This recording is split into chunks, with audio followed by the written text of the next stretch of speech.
Hello friends, आज हम पढ़ेंगे क्लास 7 प्रश्नावली 2.5 प्रश्न संख्या 6। प्रश्न संख्या 6 है कि दशमलव संख्याओं में 2 का स्थानीय मान आपको लिखना है। ये जो सवाल दिए हुए हैं इनके अंदर जहां पर भी 2 लिखा हुआ उसका स्थानीय मान लिखना है। देखो स्थानीय मान क्या होता है? स्थानीय मान का मतलब होता है जिस अंक के बारे में बात की जा रही है वो अंक जिस जगह पर लिखा हुआ है उसके हिसाब से उसकी वैल्यू क्या होती है। एक एग्जांपल लेते हैं, जैसे संख्या लिखी हुई 3, 5, 8 और 2। इसमें मेरे को पूछे कि 5 का स्थानीय मान क्या है। स्थानीय मान का मतलब जिस स्थान पर वो है। अब देखो 5 कौन सी जगह पर लिखा हुआ है? इकाई, दहाई, सैकड़ा। 5 सैकड़ा की जगह लिखा, सैकड़ा मतलब 100 होता है, तो 5 100 की जगह लिखा हुआ है, इसलिए इसकी वैल्यू कितनी हो जाएगी, इसका मान कितना हो जाएगा 500। देखो हम इसको पढ़ते कैसे पढ़ेंगे, 3582। यदि पूछा जाए कि 8 का स्थानीय मान क्या है, तो देखो 8 लिखा हुआ दहाई वाली जगह पर, दहाई मतलब 10 गुना वाली में, तो 8 दाए 80। 8 का मतलब यहाँ पर 80 है और इस 3 का मतलब यहाँ पर 3000 है। ये होता है स्थानीय मान, यानी कि अंक जिस जगह पर लिखा हुआ है उस जगह के हिसाब से कितना है। देखो फर्स्ट क्वेश्चन लेते हैं। फर्स्ट के अंदर 2.56 में 2 का स्थानीय मान।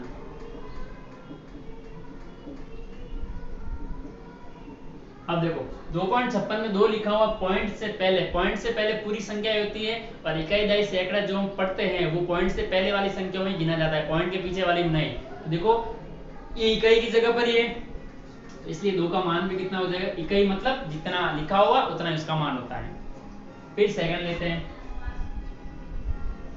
सेकंड है 21.37, इसमें 2 का स्थानीय मान। अब देखो ये कौन सी जगह पर लिखा हुआ, इकाई, दहाई। देखो पॉइंट के बाद वाली संख्याओं से हम इकाई, दहाई शुरू नहीं करेंगे, पॉइंट से पहले वाली संख्याओं में इकाई, दहाई, सैकड़ा, हजार होता है, ठीक है। और पॉइंट के बाद वाली जो वैल्यू होती है वो हिस्सों में होती है, अंश में, टुकड़ों के अंदर होती है, ठीक है। तो देखो इकाई, दहाई, दहाई मतलब 10 गुना होता है, तो 2 का 10 गुना यानी कि मान कितना हो जाएगा 20। तो इस वाले सवाल में 2 का मतलब 20 है, तो 20 ये है और 1 21 बन गया, ठीक है। क्वेश्चन नंबर 3, तीसरा है 10.25 में 2 का स्थानीय मान। अब देखो 10.25 में 2 लिखा हुआ, पॉइंट के जस्ट बाद वाला।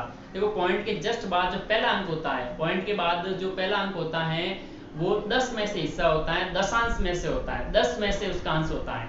2 लिखा हुआ है, इसका मतलब 10 में से 2 भाग है, तो हम इसको कैसे लिखेंगे, 2/10।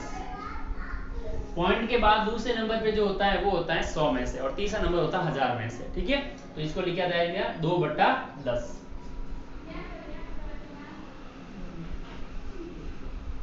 फिर नेक्स्ट है 9.42 में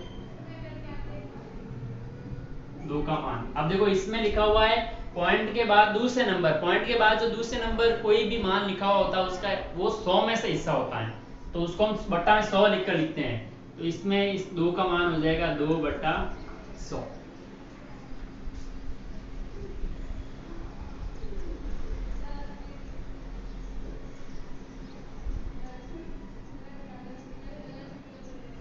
लास्ट है 63.352। इसको 352 वैसे नहीं पढ़ा जाता है, गलत है, वो तो सिर्फ हम समझने के लिए पढ़ते हैं, बाकी इसका मतलब पॉइंट के बाद सारे अंक अकेले होते हैं, 3 5 2 होगा ये, ठीक है ना।